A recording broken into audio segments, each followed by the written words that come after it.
Kita lakukan test di sini. Oke, seperti ini.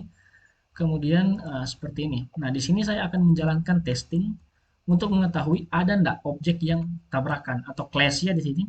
Nah, kita rantai seperti ini. Nah, di sini langsung muncul jelas yang pertama yang tabrakan adalah balok girder dengan balok diafragma. Nah, ini jadinya seperti ini tabrakannya. Nah, clash-nya di sini diberitahu, ya kan? Clash-nya diberitahu, posisinya juga di mana, nanti ada bagaimana cara penanganannya. Ini satu, ini totalnya ada 60 ya. Oke, di sini oke, ada 60 clash yang terdeteksi. Kita bisa lihat satu-satu. Yang pertama balok girder dengan balok diafragma. Kemudian yang kedua masih sama di sini, girder dengan diafragma. Oke. Yang ketiga masih sama, keempat juga masih sama, kelima masih sama. Nah, keenam adalah bagian ujung ya, bagian ujung girder. Oke, dengan baiklah, saya langsung menjawab. Jadi di sini di screen saya di layar sudah terlihat seperti ini ya. Nah, untuk pertanyaan pertama di sini saya ditanyakan dari Sugianto ya, 3 hari yang lalu di sini. Bang, saya install Revit 2019 tapi tidak ada Navigator Bar Extension dan Sofistic. Mendapatkannya caranya bagaimana ya? Oke. Untuk menjawab pertanyaan yang pertama, jadi untuk mendapatkan software Sophistic Reinforcement dan juga Navigator Bar Extension sebenarnya kita ada beberapa versi ya. Jadi versi yang pertama itu kita bisa dengan mendapatkannya secara free, tetapi di dalam free ini kita hanya diberi waktu 30 hari. Itu bersifat trial, tapi kita bisa menggunakannya full function. Jadi semua aplikasi yang ada di dalam software plugin tersebut kita bisa gunakan full tapi dibatasi hanya 30 hari. Yang kedua itu kita bisa melakukan dengan berbayar. Nah, berbayar ini ada yang dihitungnya per bulan, ada juga yang dihitungnya per tahun, tergantung dari vendor software tersebut. Oke, saya langsung saja. Jadi pada pencarian browser kita di sini kita bisa gunakan ketikan app Autodesk ya. Jadi app Autodesk seperti ini. Nah, kita pilih, kemudian pilih plugin ya di sini. Nah, jadi appautodesk.com di sini sudah tersedia tampilan awalnya seperti ini. Oke. Nah, di sini kita bisa memilih. Nah, jadi kita pertama pilih untuk aplikasinya. Nah, pada yang saya highlight berwarna merah ini kita ganti ya. Di sini kita ganti dengan Revit dulu ya, seperti ini. Nah, setelah kita ganti dengan Revit, di sini kita ketikkan langsung saja Navigate. Nah, ini langsung muncul ya, Navigate Bar Extension. Jadi di sini sudah ada beberapa macam, ada Navigator Bar 2023, kemudian Navigator Bar Extension, Navigate Site and Landscaping, dan sebagainya. Di sini kita harus menyesuaikan dengan tipe Autodesk Revit yang kita punya. Contoh, kalau kita menggunakan Autodesk Revit 2019, kita wajib menggunakan Navigate Bar Extension 2019 juga, agar dia bisa matching. Nah, di sini softwarenya dia bisa bekerja. Nah, di sini perhatikan di layar saya ini softwarenya free ya, di sini softwarenya free, tetapi ada juga yang berbayar. Nah, di sini. Nah, kemudian di sini kita bisa mengecek ratingnya, oke, seperti ini. Ini untuk Navigator Bar Extension 2019 ini free ya. Kemudian untuk versi yang lain sebenarnya di sini juga ada. Contoh saya lihat di sini untuk 2022. Nah, di sini untuk 2022, nah ini sudah berbayar ya. Oh, untuk 2022 masih free, tetapi untuk 2023 di sini sudah berbayar. Nah, ini yang saya maksud tadi. Jadi $150 per year atau $150 per tahunnya. Nah, kalau saya klik softwarenya seperti ini, nah kita bisa lihat di sini. Nah, teman-teman sekalian bisa lakukan dua hal yang saya jelaskan tadi. Bisa dengan free trial 30 hari seperti ini, kemudian ada juga yang berbayarnya $150 per tahun. Nah, tergantung bebas. Bisa mengunjungi websitenya di navigate.com ya. Ini untuk Navigator Bar Extension. Jadi ada yang berbayar, ada juga yang free. Tetapi free-nya hanya 30 hari saja.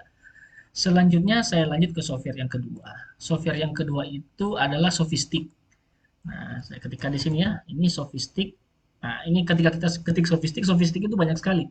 ada yang untuk analisis plus desain, ada yang untuk BIM tools, ada yang untuk bridge and infrastructure modeler. Nah, itu tergantung dari kebutuhan kita. Nah, kalau saya di sini yang sofistik saya ini adalah sofistik reinforcement. Jadi di sini khusus untuk penulangan. Oke, khusus untuk penulangan. Nah, tetapi bisa ditambahkan juga nanti ketika kita memerlukan plugin-plugin yang lain, bisa ditambahkan juga dan dia harusnya bekerja secara otomatis ya. Nah, jadi di sini yang saya gunakan adalah sophistic reinforcement, tipenya yang di bawah ini ya. Oke, seperti ini. Nah, kalau kita mau ke bridge juga sebenarnya ada ini. Jadi di sini ada tiga ya. Di sini ada sophistic bridge plus infrastructure model. Ini 2021, 2022, dan 2023. Nah, ada juga yang BIM tools. Nah, jadi silakan free, silakan dicoba. Nah, bisa di-download dengan free, tapi juga ada yang bisa berbayar. Saya contohkan di sini untuk Sophistic Reinforcement 2023 ya. Nah, di sini ntar masih loading. Di sini kita bisa melihat aplikasinya ini. Ini trial ya. Jadi di sini trial, kemudian bisa digunakan 30 hari ini. Kita bisa lihat seperti ini. Jadi di sini bebas, oke, bebas di sini tergantung dari kebutuhan saja. Kita mau yang seperti apa. Di sini jadi ada trial, ada free, di sini banyak. Nah, di bawah ini juga disajikan cara penggunaannya atau tutorial singkatnya bagaimana menggunakannya. Oke, itu untuk menjawab pertanyaan dari Sulgianto ya. Bang, saya install Revit 2019, tidak ada Revit Rebar Extension dan Sophistic. Oke, saya pikir sudah terjawab. Terus di sini ada juga dari Dr. Quicks ya, ini meminta untuk video yang ke-33 atau membuat jembatan legong itu dibuat menggunakan Family. Oke, akan segera ya. Kemudian di sini dari Ponco Britano, di sini tanyakan untuk rebar shapes-nya. Oke, aplikasi saya nggak ada rebar shape 16. Nah, ini saya jelaskan sedikit. Jadi untuk rebar shapes-nya ini, ketika kita lakukan seperti ini ya, kita pilih ke structure, kemudian kita ke rebar, di sini ada tipenya. Nah, ini. Jadi untuk tipe M16 di sini adalah seperti ini.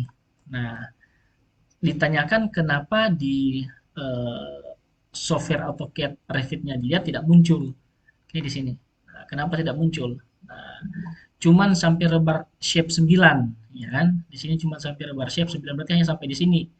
Nah, oke, untuk mengatasi hal ini kita bisa ke Autodesk juga. Di situ disediakan family. Oke, di sini uh, rebar shape ya, bisa diketik seperti ini.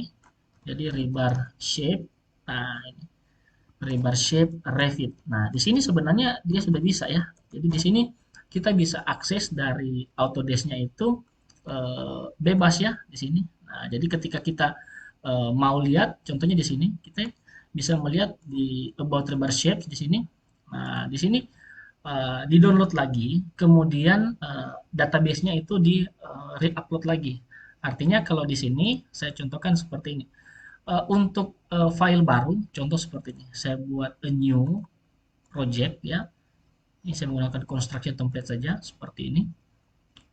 Nah, misalkan saya mau buat di sini BIM ya, oke, seperti ini. Oke, sebentar. Ini saya contohkan saja. Ini saya load family. Nah, seperti yang selalu saya jelaskan di sini sebenarnya sudah ada untuk family-nya di dalam satu directory ya. Nah, di sini ada untuk RVT 2020, di sini ada banyak di sini. Kita bisa lihat di library di sini ya. Oke, di sini ada menggunakan US metric. Nah, perhatikan di bagian structural rebar shapes. Nah, di sini ada dari 00 sampai terakhirnya T9. Jadi ada dari M-nya itu sampai ke M, ini kalau nggak salah M20 ya. Oh, M24. Kemudian S-nya sampai S6 dan SP, kemudian T-nya ini sampai T9. Ini rebar shapes-nya ini ada dalam database. Jadi silakan di-download, oke, seperti ini. Nah, ini bisa silakan dipilih untuk mau family-nya sesuaikan saja dengan tipe Autodesk yang terinstall di laptop teman-teman sekalian. Oke, ini untuk menjawab pertanyaan dari ini ya, Ponco ya, database-nya. Oke. Kemudian yang berikut di sini ada pertanyaan dari Muhammad Yamin. Oke, untuk tulangannya, pembuatan tulangan dengan bantuan Navisworks apa bisa lebih mudah atau sama saja dengan membuat manual di Revit? Oke, pertanyaan menarik sebenarnya. Jadi kalau untuk tulangan dengan menggunakan Navisworks, itu tergantung dari setiap pengguna atau user ya, atau engineer yang bekerja. Tetapi kalau saya secara pribadi, itu saya lebih menyukai atau lebih prefer itu saya buatnya di Revit. Kenapa? Karena ketika di Revit itu terjadi perubahan, kita melakukan re-uploading atau kita melakukan redrawing itu cepat.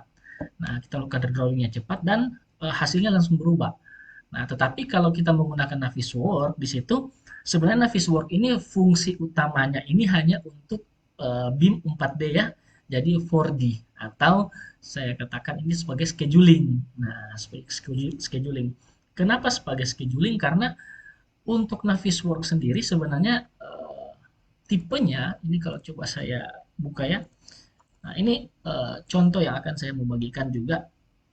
Untuk Navisworks itu dia lebih ke bagaimana kita mereview sebuah hasil desain yang sudah di-combine dari beberapa software. Contoh, ketika kita bekerja dalam sebuah tim, di situ ada yang bekerja dengan structure, bekerja dengan MEP, bekerja dengan uh, arsitektur, ketika di-combine itu nanti pasti akan terjadi namanya clash detection.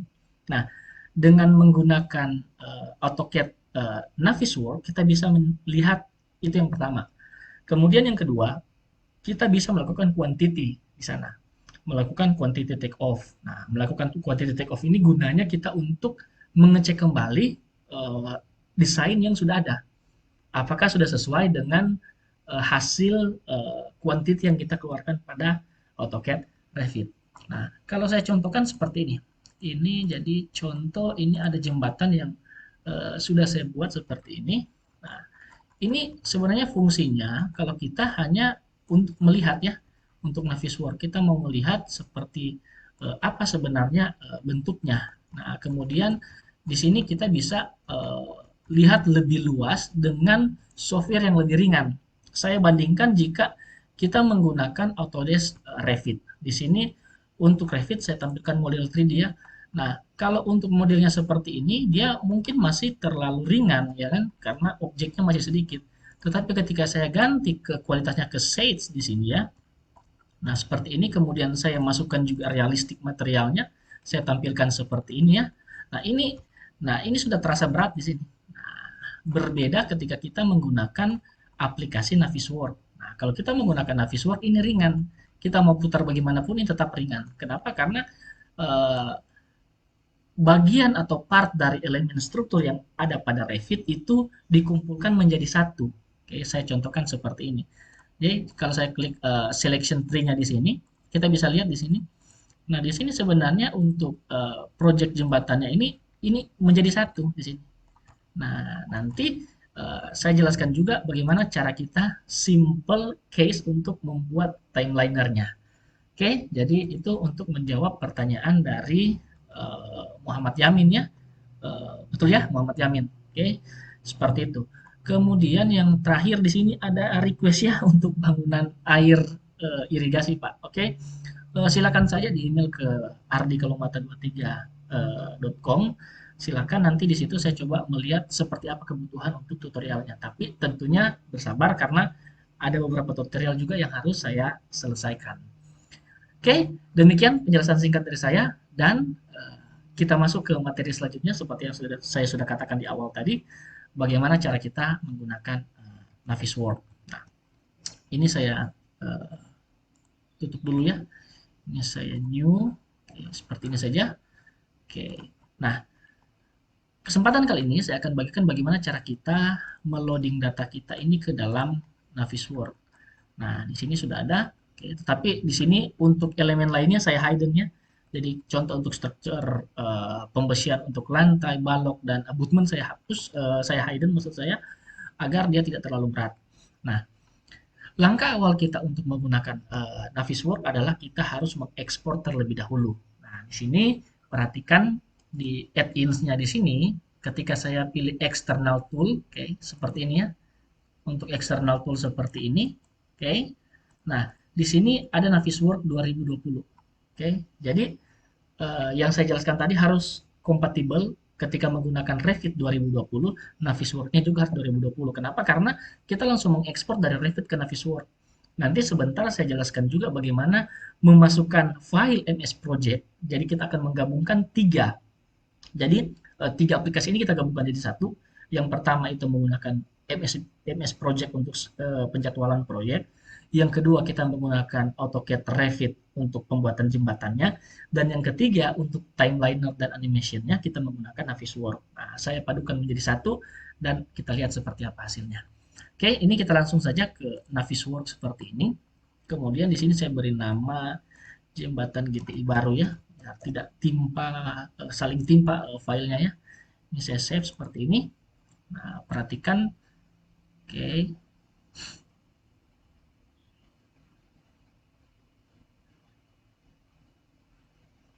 Nah, ini lagi ekspor. Nah, untuk Navisworks itu ekstensi filenya NWC ya. Jadi perhatikan ada beberapa macam, ada RFA itu untuk Revit Family, ada RVT, ada juga untuk Navisworks file extensionnya itu NWC. Ini saya close ya untuk AutoCAD Revit. Saya close seperti ini. Saya save dulu. Nah, kita ke AutoCAD Navisworks ya, seperti ini. Nah, ini adalah tampilan awal Navisworks. Nah, di kesempatan kali ini saya tidak akan menjelaskan panjang, saya langsung preview saja seperti apa menggabungkannya. Nanti kalau memang butuh, saya akan buatkan videonya tersendiri. Oke, di sini saya buka dulu objeknya. Saya open. Oke, seperti ini. Saya open. Nah, bentuknya seperti ini kurang lebih jembatan yang kita lihat tadi. Nah, perhatikan di sini. Nah, oke. Nah, ketika kita menggunakan Navisworks yang saya katakan tadi ini akan terasa sangat ringan ya, seperti ini. Oke, seperti ini dia. Nah, jadi parapet ini menjadi sebuah uh, grup ya. Ini sudah saya tambahkan seperti ini. Nah, untuk timunan juga dia ada di grup tersendiri. Kemudian untuk ini juga sendiri ya. Nah, seperti ini. Work ya. Jadi ini adalah tampilan awal untuk software Autodesk Navisworks Manage 2020. Nah, untuk propertiesnya ini sebenarnya di sini sudah banyak ya. Jadi ini bisa kita atur mana yang kita perlukan saja. Ini saya close seperti ini. Oke.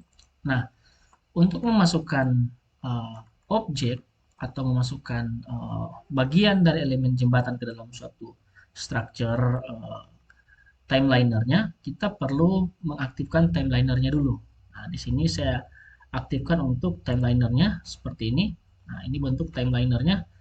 Nah, setelah ini saya coba menggabungkan dengan menggunakan uh, schedule project yang sudah kita buat di Microsoft Project. Jadi untuk di Microsoft Project sendiri ini schedule-nya seperti ini ya. Nah, di sini saya tidak membahas Microsoft Project, tapi bagi yang membutuhkan silakan tinggalkan pesan di kolom komentar. Nanti saya akan buatkan bagaimana kita mencari lintasan kritis dan lain sebagainya. Ini schedule yang saya buat sederhana. Nah, setelah itu kita coba masukkan. Oke, jadi sini kita coba masukkan ke timelinernya di sini. Data resource-nya saya menggunakan Microsoft Project. Jadi di sini ada banyak ya. Bisa menggunakan Primavera juga di sini dan juga menggunakan CSV. Nah, ini saya gunakan Microsoft Project. Oke, untuk filenya ada di sini. Ini saya open. Oke, ini saya atur dulu ID-nya. Kemudian kapan dia start-nya dan kapan dia selesainya. Seperti ini. Nah, setelah ini sudah jadi seperti ini, nah kita bisa memilih semua data resources ke dalam tasnya. Jadi saya klik seperti ini, kemudian saya pilih OK. Nah, kita bisa lihat di timelinernya di sini. Oke, seperti ini. Ini sudah ya, sudah masuk ya. Kita lihat di tasnya ini sudah ada. Nah, hanya saja kita belum mendefinisikan pekerjaannya. Nah, oke. Di sini Untuk tampilan view-nya, untuk mempermudah kita bisa atur sebenarnya untuk bentuknya mau seperti apa. Oke, di sini. Nah, di sini kalau saya lihat bisa kita menggunakan uh, workspace-nya di sini. Ini ada save mode, ya kan, seperti ini. Ada juga menggunakan Navisworks standar, oke, seperti ini. Nah, di sini timeliner-nya seperti tadi. Nah, saya masukkan ya di sini untuk sumuran. Oke, jadi saya pisahkan antara sumuran kiri dan sumuran kanan. Oke, jadi kita lihat nanti animasinya berjalan dengan schedule projectnya juga akan berjalan dengan 3D modelnya. Nah, di sini kita lihat, oke, untuk sumuran satu di sini kita perlu menseleksi objeknya. Jadi di sini saya gunakan selection free ya, di sini selection free ya. Di sini saya pilih untuk sumuran, oke, seperti ini. Jadi kita harus tahu betul ini sumurannya seperti ini. Ini untuk yang pertama, oke. Kita ke timelinernya di sini. Nah, ini setelah kita select seperti ini, kita lakukan attach to current selection seperti ini. Nah, setelah kita attach to current selection, kita masukkan untuk task type-nya di sini construct. Nah, seperti itu. Kita lanjut ke yang kedua di sini. Kita pilih, kita ke timelinernya lagi. Ini untuk sumuran yang kedua. Oke, kita attach lagi di sini.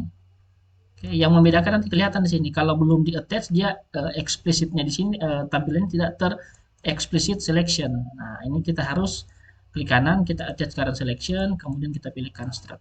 Ini untuk abutment, sorry maksudnya untuk sumuran kiri. Nah, sekarang kita ke yang kanan. Oke, kita klik seperti ini. Ke timelinernya juga di sini. Kita ke nomor 3 ya. Ini kita klik. Oke, add current selection. Di sini harus masukkan construct juga. Kemudian yang keempat di sini timelinernya kita pilih sumuran yang keempat sama kita attach current selection. Kita lakukan langkah yang sama. Selanjutnya untuk abutment, oke, kiri juga seperti ini. Ini abutment kiri ya, kita pilih attach current selection. Oke, kita construct juga sini. Selanjutnya kita harus menyesuaikan dengan schedule ya yang sudah kita buat. Di sini ada wing wall ya.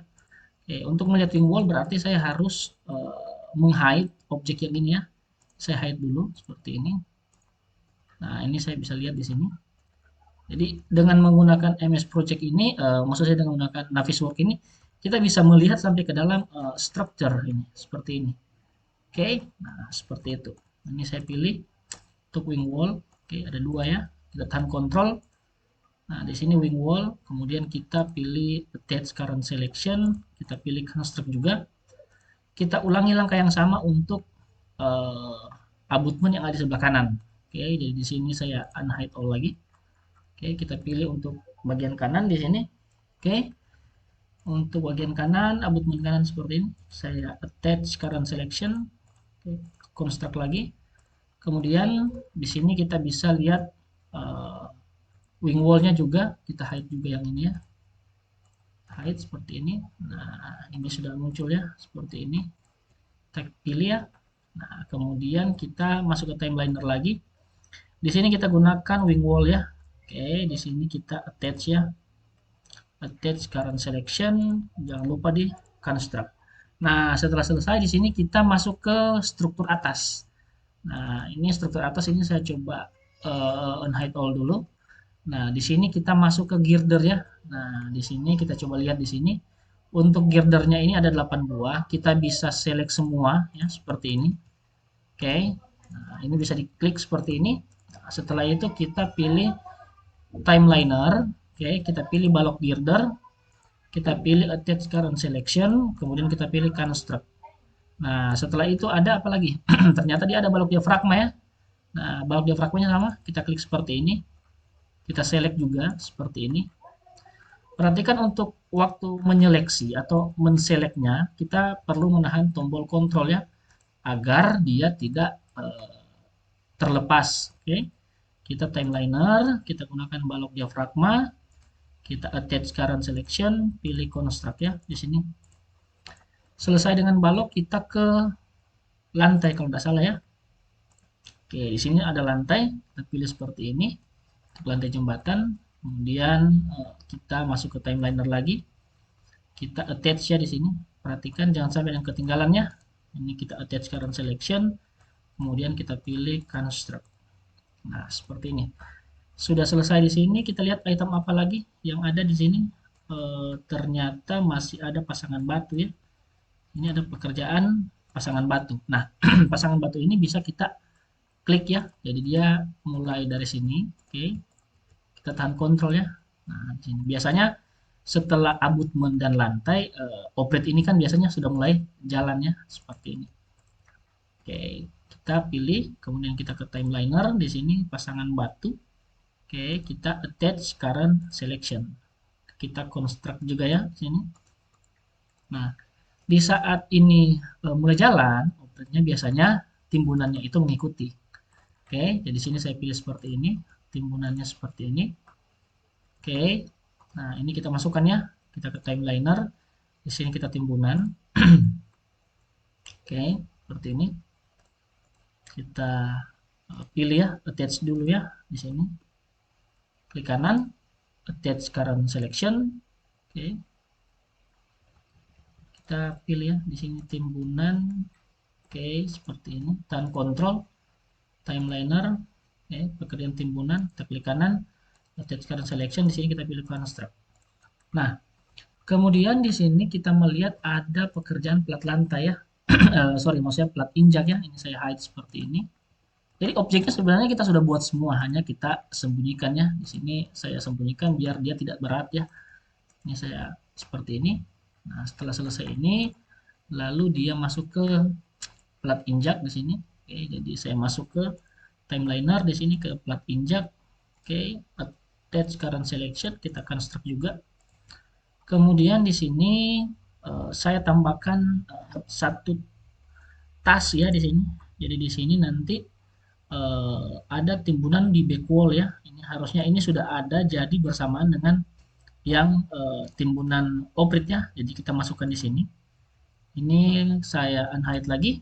Untuk timbunan ini kita sudah harus masukkan sama ya. Di sini pekerjaan timbunan juga. Oke, seperti ini. Kita tambahkan dengan ini. Jadi kita buat sekaligus ya. Sini kita attach current selection ya. Kemudian setelah itu ada pekerjaan pagar ya. Nah, ini pagar cukup banyak. Kita harus seleksi semua ya di sini. Nah, biasanya ini kita pisahkan untuk baik untuk kolom maupun untuk pagarnya. Tetapi untuk mempercepat waktu kita select semua sekaligus saja tidak apa-apa. Di sini ini hanya untuk contoh pembelajarannya di sini. Saya klik seperti ini. Oke. Nah, pastikan kita menahan kontrol, kemudian hati-hati dalam menseleksi. Oke, seperti ini. Kalau perlu kita bisa lakukan zoom. Oke, seperti ini. Nah, seperti ini kita lihat. Nah, setelah itu kita bisa masukkan ke timeliner di sini. Kita masukkan pekerjaan pagar ya di sini. Kita lakukan attach current selection, kemudian kita pilih construct. Ini selesai. Kemudian yang berikut adalah pekerjaan parapet ya di sini. Oke, ini saya close dulu. Oke, ini saya klik seperti ini. Ini ada pekerjaan parapet. Oke, kita ke timeliner di sini ke parapet, kita pilih add current selection, kemudian construct di sini. Nah, yang terakhir kita tinggal masuk pada pemasangan lampu ya. Ini saya pilih lampunya seperti ini. Oke, seperti ini saya pilih. Kemudian timeliner kita ke lampu ya. Attach current selection, kemudian kita pilih construct. Nah, demikian bagaimana cara kita memasukkan objek ke dalam timeliner kita. Nah, tentunya kan kita perlu mengetahui bagaimana hasil dari scheduling Microsoft Project yang kita gabungkan dengan 3D modeling pada AutoCAD Navisworks ini. Nah, ini kita bisa lakukan seperti ini. Kita ke simulate di sini. Kemudian di sini kita bisa play ya di sini. Nah, ini kita lihat di sini. Ketika kita play di sini pondasi sumuran, oke. Kemudian di sini ada abutment sudah jadi ya. Oke, kiri kanan. Kemudian di sini ada wing wall, pasangan batu. Oke, kemudian di sini timbunan. Kemudian di sini lantai. Kemudian di sini ada trotoar dan pagar. Nah, ini sudah jadi. Oke, saya coba balik lagi di sini. Saya coba sekali lagi di sini. Nah, kita play ya. Di sini perhatikan. Nah, simulasinya bisa lihat seperti ini. Oke. Nah, ini bisa terlihat seperti ini. Nah, ini sudah jadi. Oke. Wing wall-nya, kemudian di sini wing wall belakang lagi. Oke, pasangan batu. Setelah pasangan batu, timbunan. Setelah timbunan, lantai. Oke. Nah, seperti itu pagar dan seterusnya. Nah, ini sudah selesai. Oke, jadi kita bisa lihat hasilnya seperti itu. Nah, selanjutnya di sini. Apalagi kita bisa melakukan clash detection. Jadi yang lalu ada yang sempat menanyakan, Bang, bagaimana untuk objek yang saling tabrakan? Bisa dicek enggak? Tentunya bisa. Nah, kita caranya kita clash detektif sini kita klik seperti ini. Oke. Nah, kita cek di sini kemudian kita masukkan rule ya atau yang baru ya, kita lakukan test di sini. Oke, seperti ini. Kemudian seperti ini. Nah, di sini saya akan menjalankan testing untuk mengetahui ada enggak objek yang tabrakan atau clash ya di sini. Nah, kita rantai seperti ini. Nah, di sini langsung muncul jelas yang pertama yang tabrakan adalah balok girder dengan balok diafragma. Nah, ini jadinya seperti ini tabrakannya. Nah, clash-nya di sini diberitahu, ya kan? Clash-nya diberitahu, posisinya juga di mana, nanti ada bagaimana cara penanganannya. Ini satu, ini totalnya ada 60 ya. Oke, di sini oke, ada 60 clash yang terdeteksi. Kita bisa lihat satu-satu. Yang pertama balok girder dengan balok diafragma. Kemudian yang kedua masih sama di sini, girder dengan diafragma. Oke. Yang ketiga masih sama, keempat juga masih sama, kelima masih sama. Nah, keenam adalah bagian ujungnya, bagian ujung girder oke dengan bagian ujung diafragma, bagian tepi ya di sini. Kita lihat terus di sini. Oke, sama. Nah, ini masih sama semua. Oke. Selanjutnya setelah ini kita lihat, wah ini banyak ya. Jadi clash-nya paling banyak ini ternyata ada di pertemuan antara girder dengan diafragma. Nah, ini yang perlu kita ketahui. Nah, kemudian yang kedua di sini ada lampu. Oke, ya di sini ternyata clash juga. Di sini timbunannya. Jadi di sini padahal sebenarnya simple ya. Kalau kita masukkan lampu jalan di sini berarti kan otomatis kan kita mesti gali. Nah, Navisworks mendeteksi sedetail ini. Jadi harusnya volume timbunannya harus dikurangi lubang dari pondasi daripada lampu ini. Nah, ini sangat presis ya. Oke, kita lanjutkan di sini. Nah, ini sama juga seperti ini. Kemudian di sini kalau saya perhatikan di sini antara lantai dengan balok ini ada satu balok yang tergabung dengan lantai ya di sini. Volumenya terhitung double di sini kalau saya lihat ini. Kemudian ini banyak. Nah, ini ada sekitar 60 clash di sini. Nah, bisa dicek juga ada pagar dengan trotoar lantai di sini. Ini terjadi clash juga di sini. Oke, sini juga sama. Oke, ini juga sama. Oke, ini juga sama. Oke, demikian tutorial bagaimana cara kita menggunakan Autodesk Navisworks. Ini adalah gambaran secara umum, saya belum detailkan sampai pada timeliner yang lain, kemudian juga bagaimana kita melakukan quantification. Nah, jika merasa video ini bermanfaat, silakan di like dan share bagi yang membutuhkan. Dan jika masih ada pertanyaan, silakan tinggalkan pesan di kolom komentar. Akhir kata dari saya, sampai jumpa di video selanjutnya. Tetap tunggu update video terbaru dari saya. Terima kasih.